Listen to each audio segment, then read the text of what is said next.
우리가 읽은 누가복음 2장의 말씀에서 예수님께서 할례를 받으시고 또 마리아가 정결 예식을 행하고 첫 아이를 주께 드리는 율법과 관련된 사건들을 살펴볼 수 있습니다. 그리고 예루살렘 성전에서 만난 두 사람 시므온과 안나의 이야기가 오늘 성경 본문에 기록되어 있습니다. 오늘 각 내용들을 하나씩 살펴보도록 하겠습니다. 자, 21절 말씀해 보니까 아이에게 할례를 행하기 위해 여드레가 찼을 때에 그들이 그의 이름을 예수라 하니라. 그것은 그분께서 태속에 수태되기 전에 천사가 일러준 이름이더라. 예수님께서도 태어난 지 제8일에 할례를 받으셨습니다. 이것은 아브라함의 후손은 누구든지 여덟째 날에 태어난 지 여덟째 날에 할례를 받도록 하나님과 아브라함 사이의 언약입니다. 창세기 17장에서 이미 하나님과 아브라함 사이에서 언약을 맺고 하나님의 백성이 된 그 표를 자기 몸에다가 새기도록 했습니다. 왜 제8일에 할례를 받는지는 이전에 우리가 침례자 요한이 어렸을 때 제8일에 할례 받는 이야기를 하면서 설명을 드렸습니다.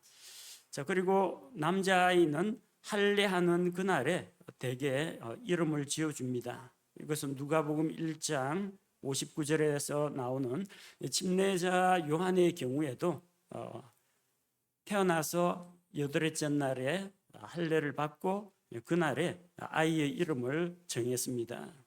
예수님의 경우에도 8일째에 할례를 받고 아이의 이름을 예수라고 했는데 예수라는 이름은 구원자라는 뜻입니다.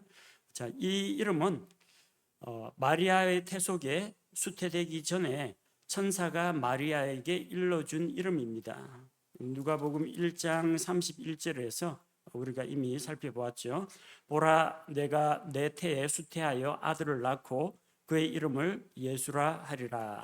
자, 아이를 수태하게 될 것이다 라는 것을 미리 통지할 때, 천사가 통지할 때 이름을 이미 지어줬습니다. 또한 마태복음 1장 20절과 21절에서는 마리아의 몸이 수태된 이후에 마리아가 임신을 했다는 사실을 알게 된 요셉에게 천사가 나타나서 일러주었습니다. 그녀 안에 수태된 그것은 했습니다. 그러니까 이때는 이미 수태된 이유죠. 그것은 성령님으로 말미암은 것이니 내 안에 마리아 데려오기를 두려워하지 말라고 요셉에게 일러주었습니다. 자, 그리고 아이에게 할례를 행한 이후에 마리아는 출산을 했기 때문에 자기를 정결하게 하는 그 기간을 채워야 했습니다. 레위기 12장 1절에서 4절 말씀을 보면은 사내 아이를 낳으면 낳은 여인이 출산한 여인이 7일간 부정하게 됩니다. 1회 동안 부정하게 되고 33일 동안 정결하게 하는 기간을 가져야 했습니다. 왜냐하면 아이를 낳았다고 해서 그걸로 끝나는 게 아니고요. 몸에서 피나 유출 이런 것이 흘러나오기 때문에 정결하게 하는 기간을 가지고 산열이 깨끗해진 다음에 정결 예식을 하도록 했습니다. 그래서 아이를 낳고 정결하게 하는 그 날들을 다 채운 다음에 7일간 부정하고 33일간 정결하게 하는 그 기간을 채우면 40일이 걸립니다. 그래서 22절에 그 날들을 다 채우고 아이를 데리고 예루살렘에 올라갔습니다. 자, 23절, 24절 말씀을 보면은 이것은 주의 율법에 기록된 바 태를 여는 모든 남자는 주께 거룩한 자라 불리리라 한 대로 아이를 주께 드리고, 처음 태를 여는 사내 아이는 주께 거룩한 자로 구별되었습니다. 출애굽기 13장 2절에 나오는 말씀처럼 이것은 유월절과 관계가 있습니다. 하나님께서 이집트에 10번째 재앙을 일으키시기 전에 하나님께서 미리 모세를 통하여 말씀을 하셨습니다. 주께서 그날 밤에 이집트 전역을 다니시면서 처음 난 것들을 죽이는 그 재앙을 내리신다고 했습니다. 위로는 파라오의 맏아들부터 밑으로는 맷돌 돌리는 여종의 맏아들까지, 그리고 짐승의 처음 난 것들도 초태생을 다 죽이는 그런 일이 일어나게 되었는데, 이스라엘 백성은 유월절 어린 양의 피를 믿고 그 피를 문에 칠하고 그 안에서 어린 양을 불에 구워 먹으면서 그 밤을 무사히 보냈습니다. 그래서 처음 난 것은 하나님의 소유로 그들이 하나님께 드려야만 했습니다. 그래서 아이를 죽게 드리고 예물을 드리는 그런 의식을 위해서 예루살렘 성전에 올라간 것입니다. 그리고 또한 주의 율법대로 희생물을 드려야 했는데 24절에 보니까 또 주의 율법에서 이르신 것대로 산비둘기 한 쌍이나 집비둘기 새끼 2마리로 희생물을 드리려 함이니라. 원래 이제 아이를 낳은 여인의 정결 의식을 위해서 1년 된 어린 양을 번제물로 드립니다. 그 다음에 비둘기 1마리를 죄헌물로 드립니다. 레위기 12장에 나오는 12장 6절에 나오는 정결케 하기 위해서 하나님 앞에 드리는 그 예물이 있습니다. 자, 그런데 집이 가난하면은 어린 양 1마리를 희생물로 드리는 게 부담이 됩니다.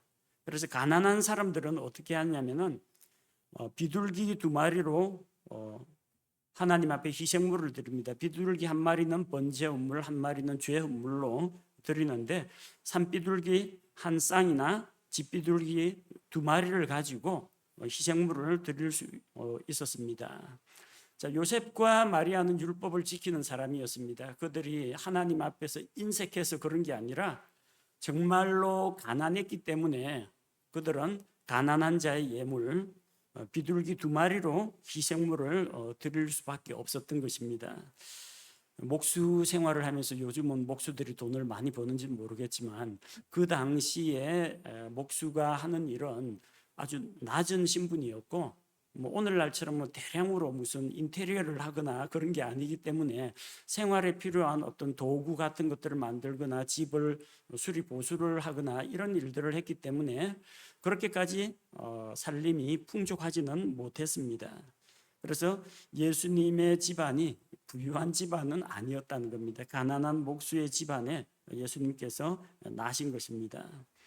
자, 이때 이제 예루살렘 성전에 올라가서 아이를 죽게 드리고 마리아의 정결 예식을 행하는데 예루살렘에 메시아가 오시기를 기다리고 있던 사람들이 있었습니다. 25절에서 35절에는 시므온이라는 사람을 소개합니다. 자, 시므온은 어떤 사람인가? 25절에 보니까 보라, 예루살렘에 시므온이라 하는 사람이 있었는데 바로 그 사람은 의롭고 독실하여 이스라엘의 위로를 기다리는 자더라. 성령님께서 그 위에 계시더라. 자, 시므온은 어떤 사람이냐면 의로운 사람이었습니다. 의롭다라는 것은 사람이 하나님 앞에 의로울 수는 없죠. 하나님 앞에서 그가 곧바르고 주의 명령, 주의 말씀에 율법에 순종하는 사람이었다는 것을 말합니다. 자, 독실하다라는 말은 하나님 앞에서 신실한 것을 이야기합니다. 독실한 하나님에 대한 신자였다는 겁니다. 그리고 그는 이스라엘의 위로를 기다리는 자였습니다. 지금 이스라엘이 그 당시 어떤 상황이었냐면은 로마 제국의 식민지 지배를 받고 있었습니다. 영적으로는 바리새인들, 사두개인들, 에세네파, 헤롯당 여러 분파들이 있었는데 그런데 이스라엘 백성의 삶은 목자 이런 양들과 같이 고생하고 널리 흩어져 있었습니다. 영적 지도자가 없었습니다. 말라기 예언자 이후로 400년 동안 어떤 하나님께서 예언자를 보내주지 않았어요. 400년 동안 영적 암흑기였습니다. 이때 이스라엘의 위로가 되는 것이 무엇이겠습니까? 메시아가 세상에 오시는 것입니다. 그래서 이사야 40장 1절에 나오는 말씀처럼 너희는 위로하라, 내 백성을 위로하라. 위로의 말씀, 그 말씀과 함께 메시아를 보내주신다는 그 약속의 말씀이 이사야 40장에 나옵니다.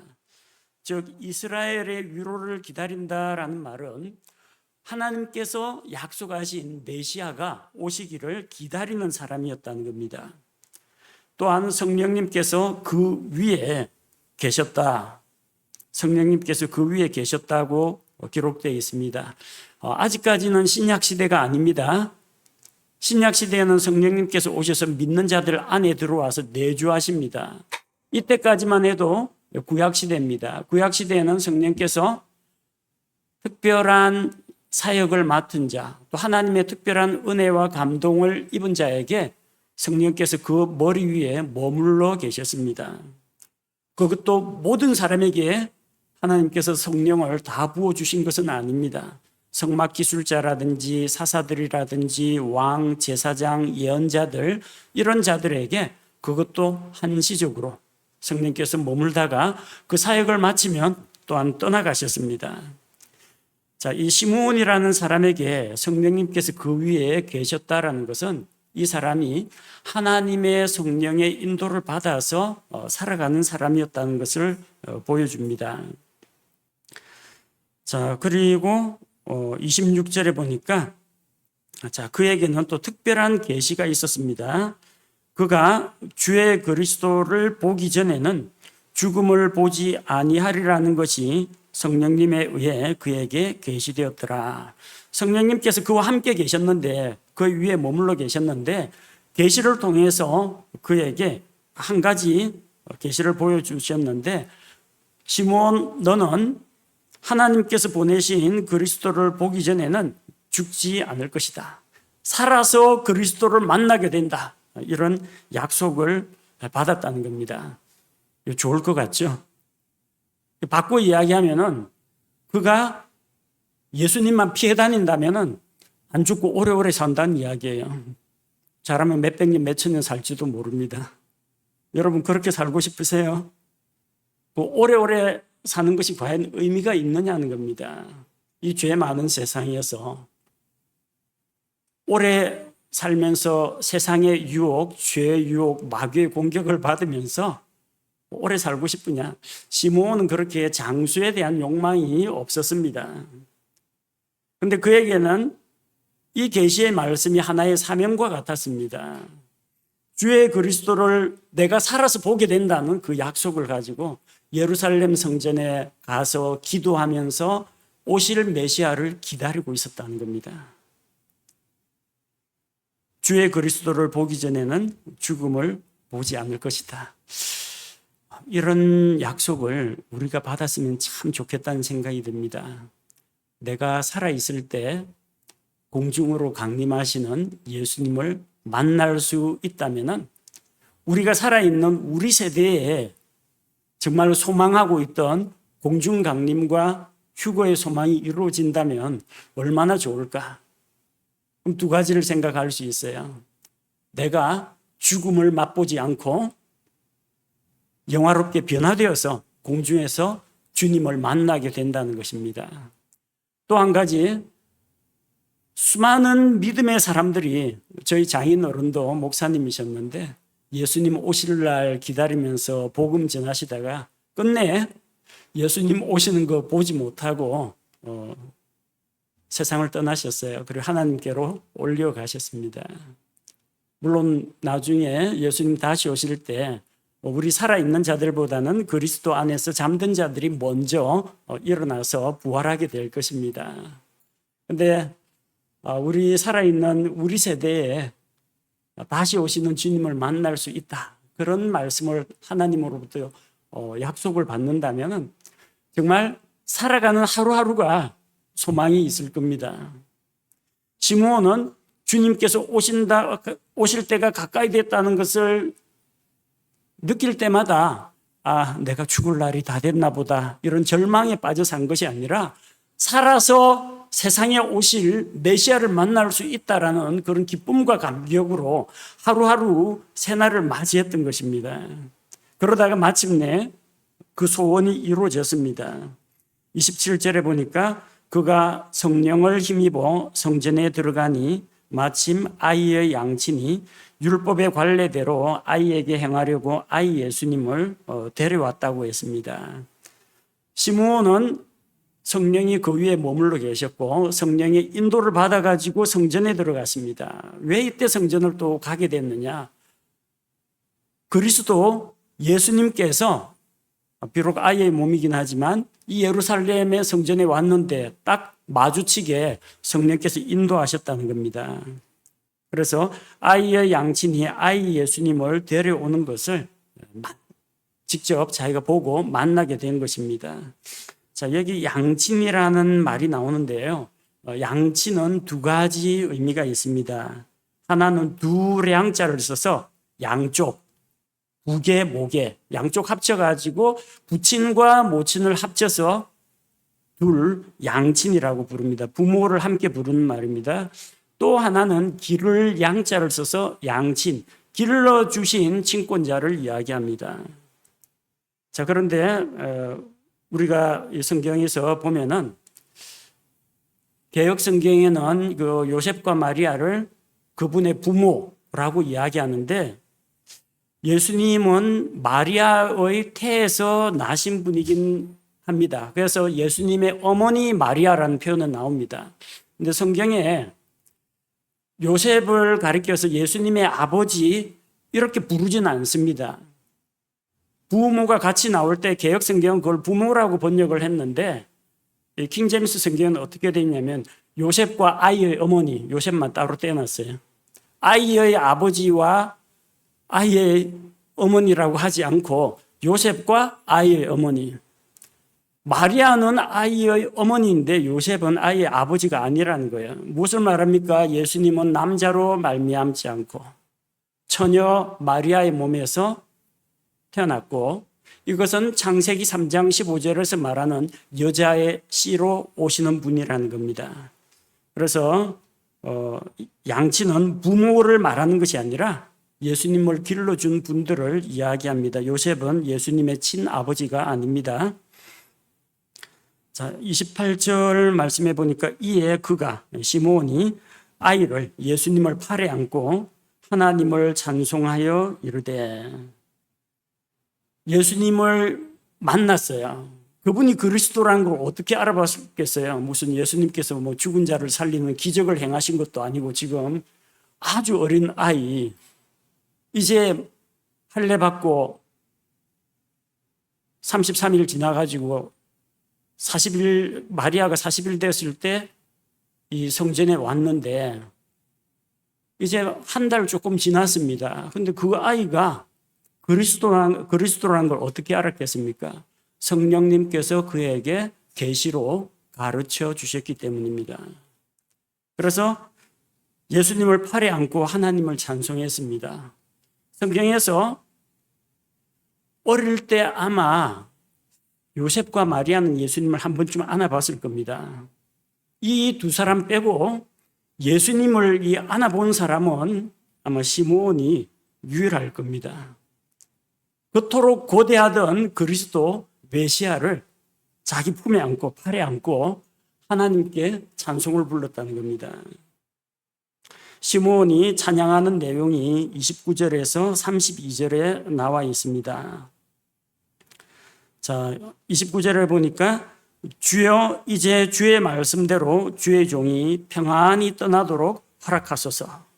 평안히 떠난다는 건 뭘 떠나요? 세상을 떠난다는 겁니다. 이제는 저를 평안히 죽어서 평안히 안식에 들어갈 수 있도록 이제 허락해 달라는 겁니다.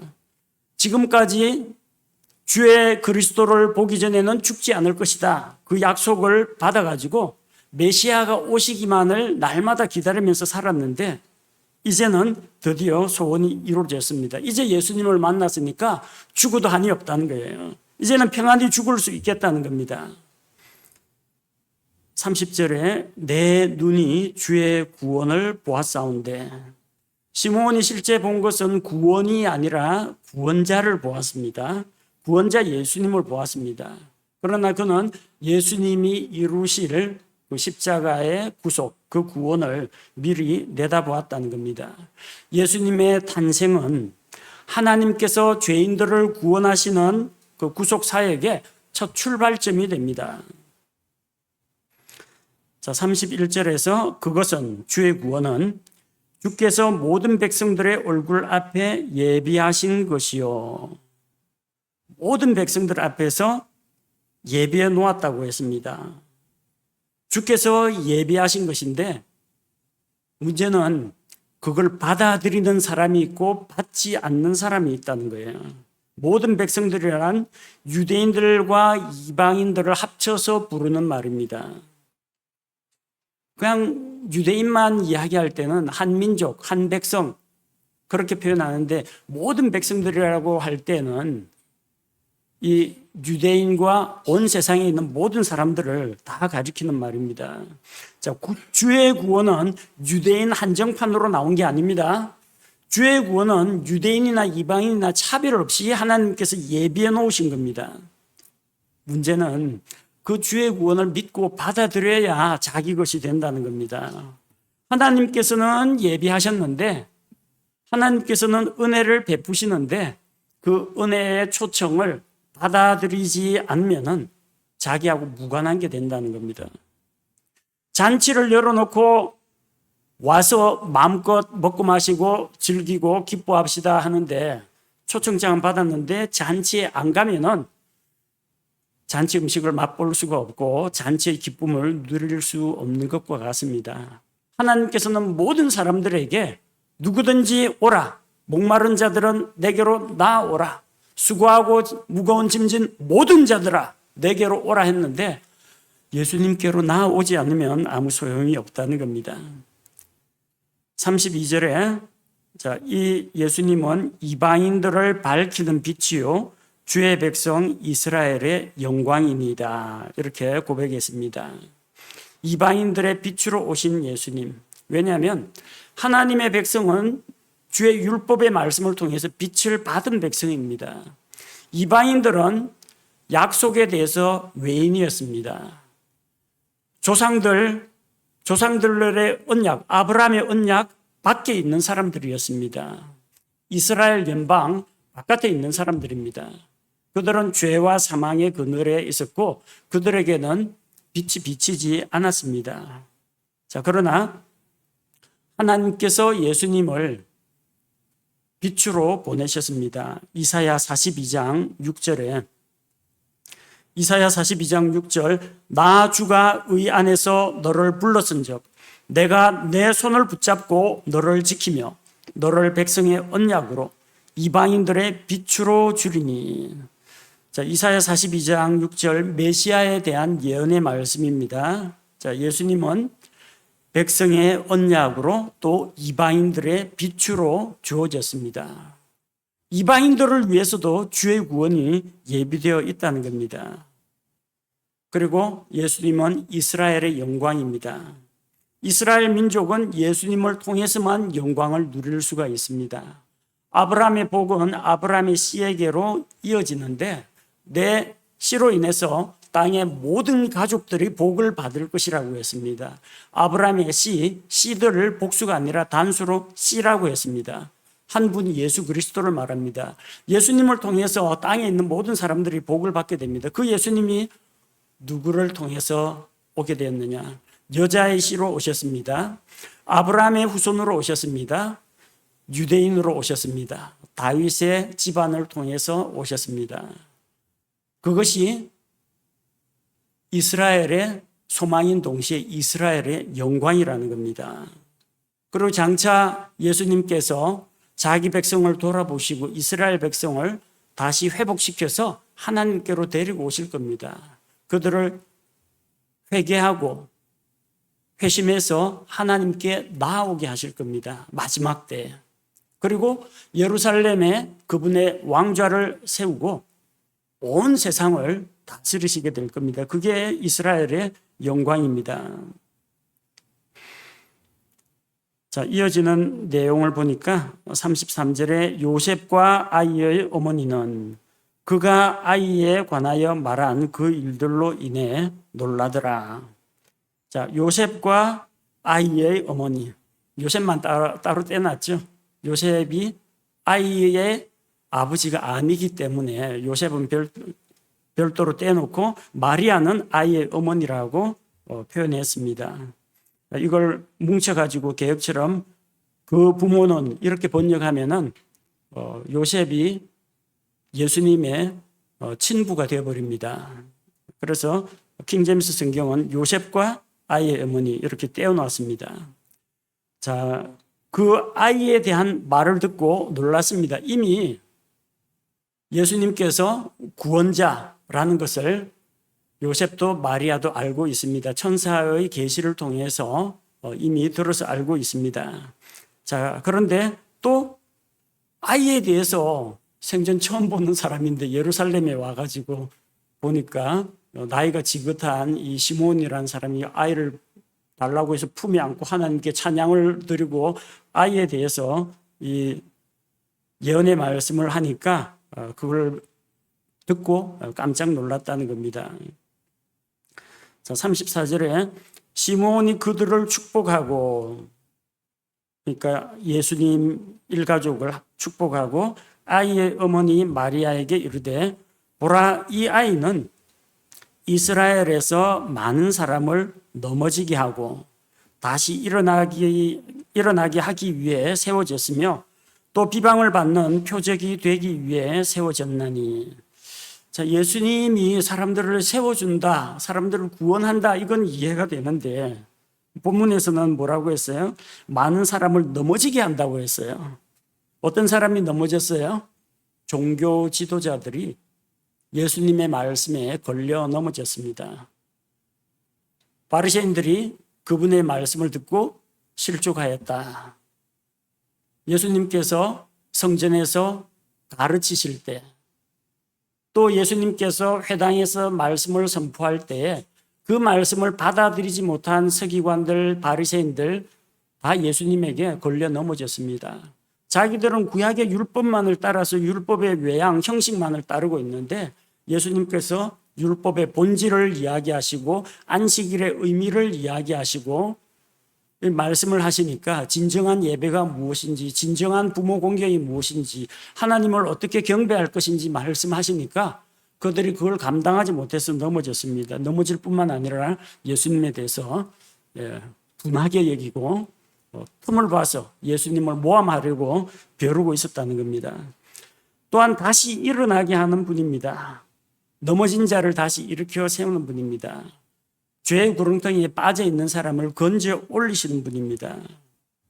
예수님은 그분을 믿고 의지하는 자들에게는 구원의 반석이 되십니다. 징검다리, 디딤돌이 되십니다. 하지만 그분을 대적하는 자들에게는 예수님은 걸림돌이 됩니다. 로마서 9장 33절 말씀을 보면 이것은 기록된 바 보라, 내가 걸림돌과 실족하게 하는 반석을 시온에 두노니 누구든지 그를 믿는 자는 부끄러움을 당하지 아니하리라 함과 같으니라. 자, 예수님은 어떤 이에게는 걸림돌이 됩니다. 어떤 이에게는 실족하게 하는 반석이 됩니다. 하지만 믿는 자들에게는 구원의 반석이 되십니다. 예수님은 또한 비방을 받는 표적이 될 것이라고 했습니다. 예수님은 사람들로부터 비난과 조롱을 받으셨습니다. 예수님뿐만 아닙니다. 예수님 제자들도 똑같은 일을 당했습니다. 그 예수님의 제자들을 통해서 온 세상에 전파된 복음을 믿는 그분의 몸에 속한 지체들, 그리스도인들 역시 비방을 받고 조롱을 당하는 자가 되었습니다.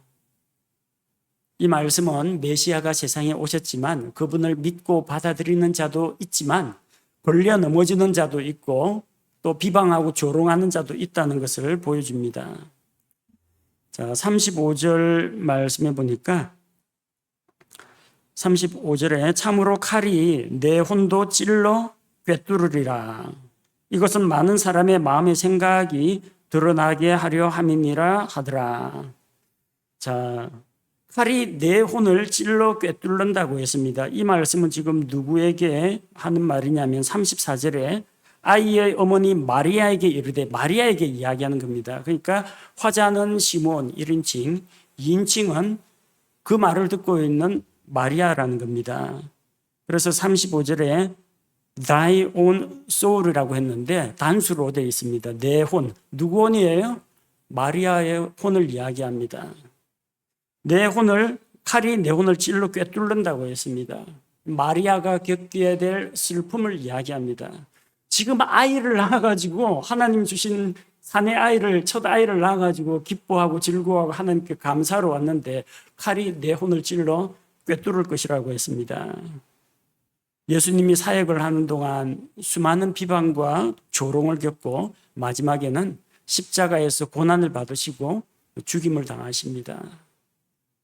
마리아는 그보다 조금 더 오래 살지만 예수님은 그 젊은 나이에 하나님의 사역을 감당하고 고난과 죽음을 겪으신다는 겁니다. 그것을 지켜보는 마리아의 삶은 눈물과 슬픔으로 얼룩져 있었습니다. 그리고 마지막에 십자가 곁에 예수님의 어머니 마리아가 예수님 십자가 밑에 있었습니다. 자기 아들이 십자가에 매달려 가지고 온몸에서 피를 쏟으면서 숨을 거두어 가는 것을 지켜봐야 했던 마리아의 마음. 물론 마리아가 믿음으로 하나님께서 보내신 그리스도가 온 세상 죄인들을 위하여 이렇게 십자가에서 자기 생명의 피를 흘리신다. 우리 신약교회 성도들처럼 이런 생각을 했다면은 마음이 덜 아팠을지 모르겠지만 그 당시에 그 모습을 지켜보는 어머니로서의 마리아의 마음은 어떠했겠냐는 겁니다. 예수님은 못에 찔리고 창에 찔리고 가시에 찔리고 하셨지만 마리아의 혼은 칼이 혼을 찔러 꿰뚫는 것 같은 그런 고난과 슬픔을 겪어야만 했습니다. 자, 그리고 이것은 많은 사람의 마음에 생각이 드러나게 하려 함이니라 하더라. 괄호로 묶어놨죠. 그래서 이 내용은 실상 직접적인 이 말의 청자, 수신자는 마리아입니다. 그런데 또한 동시에 칼이 혼을 찔러 꿰뚫는 것과 같이 히브리서 4장 12절 혼과 영과 및 관절과 골수를 찔러 둘로 나누기까지 하고 또 마음의 생각과 의도들을 분별하는 분이시니 예수님의 말씀을 통해서 각 사람 마음속에 숨어있는 이런 것들을 찔러 꿰뚫어서 드러내신다는 이야기입니다. 예수님 앞에서 사람들의 마음의 생각이 드러납니다. 그래서 요한복음 2장 24절 25절 말씀처럼 예수님은 사람의 마음속을 이미 알고 계시기 때문에 누구로부터 특별히 증언을 받으실 필요도 없습니다. 사람들의 마음을 칼로 찔러 꿰뚫어 둘로 나누는 것처럼 딱 쪼개가지고 마음속에 들어있는 것을 다 살펴보시는 분이시기 때문입니다. 자, 시몬과 마찬가지로 예수님을 기다리고 있던 사람이 있었습니다. 36절에서 38절, 자, 안나라는 성도가 있었습니다. 안나가 예수님에 대해서 이야기합니다. 36절에 또 아셀 지파에 속한 바누엘의 딸 안나라 하는 여대언자가 있었는데 그녀는 나이가 매우 많더라. 그녀가 처녀 생활을 벗어나 7년을 남편과 함께 살다가 과부가 된 지 84년쯤 되니라. 그녀가 성전을 떠나지 아니하고 밤낮으로 금식하고 기도하며 하나님을 섬기더라. 자, 아셀 지파의 여자 예언자 바누엘의 딸 안나라는 사람이 있었습니다. 그리스어 성경이기 때문에 이제 안나라고 기록을 한 것이고요. 히브리어 성경 이게 만약 구약이라면 한나라고 표기를 합니다. 이 안나라는 여인은 나이가 많았습니다. 시집을 가서 7년 동안 결혼 생활을 했는데 남편이 죽어가지고 사별을 하고 과부가 되었습니다. 그래서 84년 동안 과부 생활을 했습니다. 그러니까 결혼 생활, 과부 생활 합쳐서 91년입니다. 만약에 어릴 때 15살에 결혼했다면 지금 이 당시 나이가 106세가 된다는 겁니다. 더 늦은 나이에 결혼했다면 아마 그 이상의 나이가 되었을 겁니다. 이렇게 오랫동안 하나님께서 그녀를 거두어 가지 않으시고 오래 살게 하신 데는 이유가 있었습니다. 그녀 역시 하나님께서 약속하신 메시아가 오실 것을 기다리고 있었기 때문입니다. 그래서 그녀는 성전을 떠나지 않고 밤낮으로 금식하고 기도하며 하나님을 섬겼습니다. 메시아가 오신다면은 물론 구약의 예언을 알고 있는 사람들은 미가 5장 2절 말씀에 근거해서 베들레헴에서 나신다는 건 아는데 도대체 베들레헴에서 언제 태어날지는 알 수가 없습니다. 그러나 말라기서에 보면은 주의 사자가 갑자기 자기의 성전에 임하실 것이다. 그래서 제사장들과 또 성전을 정결하게 하실 것에 대해서 예언의 말씀이 기록되어 있습니다. 그러니까 시므온과 안나도 메시아가 오시면 자기 성전을 찾아오실 것이라는 것을 알고 있었기 때문에 예루살렘 성전을 떠나지 않고 거기에 예루살렘 성전에서 기도하고 금식하며 소망을 가지고 기다렸다는 겁니다.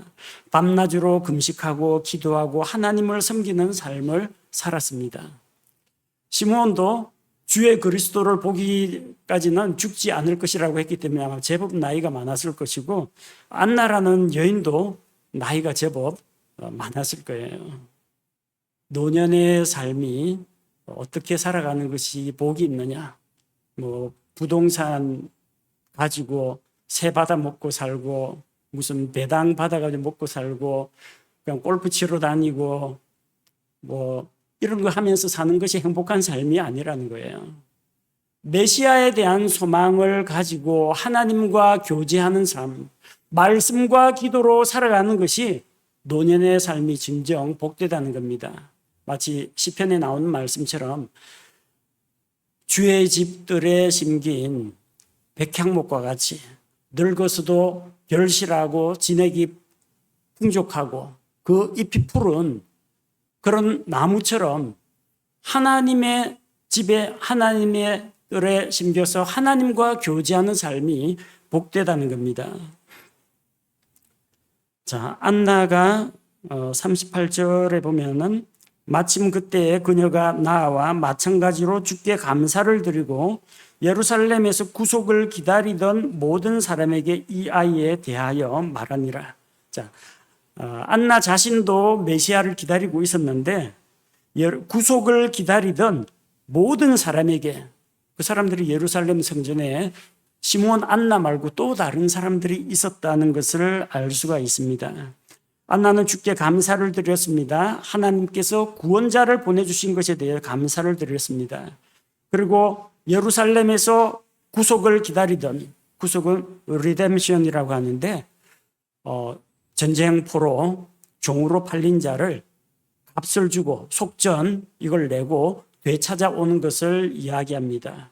예수님께서 자기 자신을 대속물로 내어주고 사람들을 죄의 권세에서 해방시키고 율법의 저주에서 건져내시는 것, 십자가의 대속을 이야기합니다. 이분이 바로 구속을 기다리던 모든 사람들이 기다리던 바로 그 메시아라는 것을 사람들에게 알린 것입니다.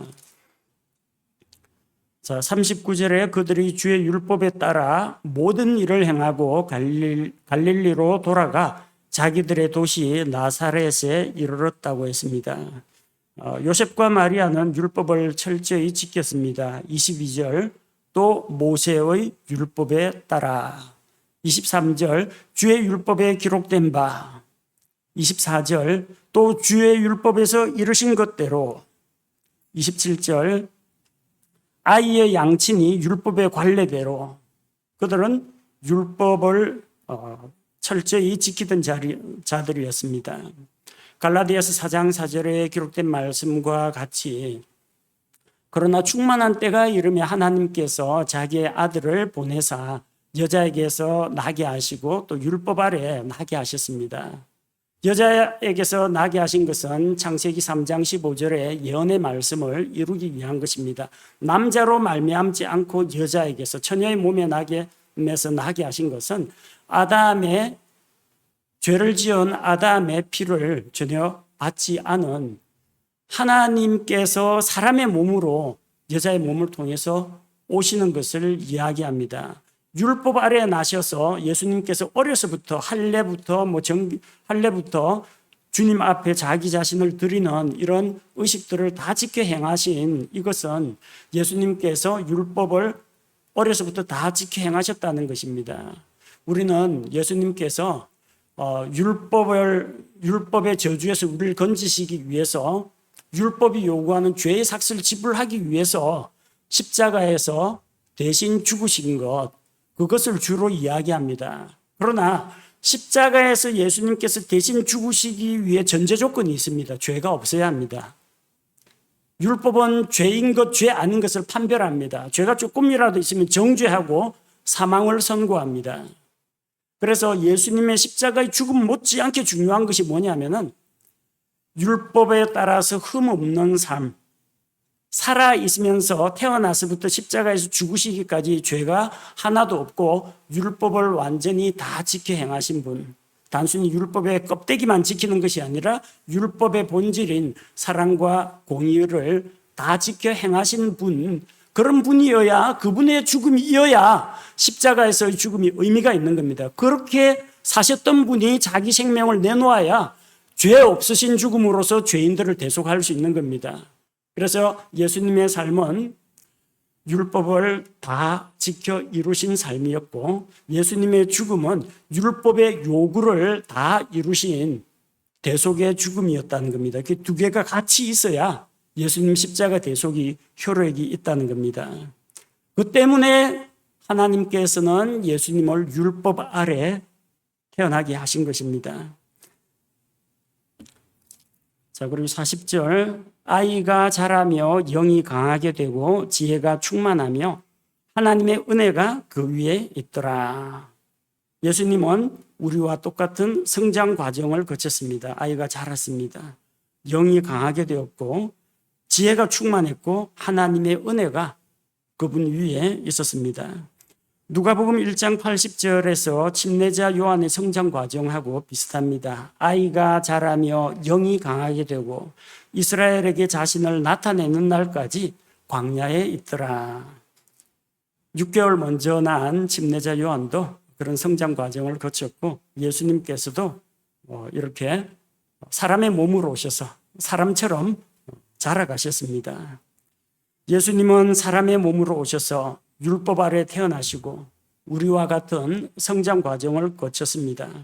예수님께서 우리와 같이 되심으로 말미암아 우리를 잘 아시고 우리의 연약함을 아시고 머리로만 아시는 게 아니라 전지하신 하나님이니까 다 아시겠죠. 그뿐만 아니라 춥고 배고픈 게 뭔지 아시고 슬픔이 무엇인지 아시고 피곤함이 무엇인지 아시고 우리의 연약함을 다 겪으셨기 때문에 우리를 도우실 수 있는 것입니다.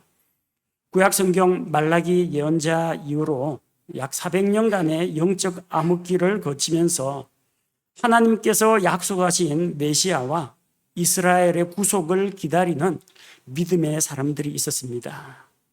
영적 암흑기라고는 하지만 제사장들도 바리새인들도 사두개인들도 다 타락에 있었지만 시므온처럼 안나처럼 또한 예루살렘에서 구속을 기다리던 그 모든 사람들처럼 하나님께 대한 믿음을 지키고 신실하게 약속을 기다리는 자들이 있었다는 겁니다.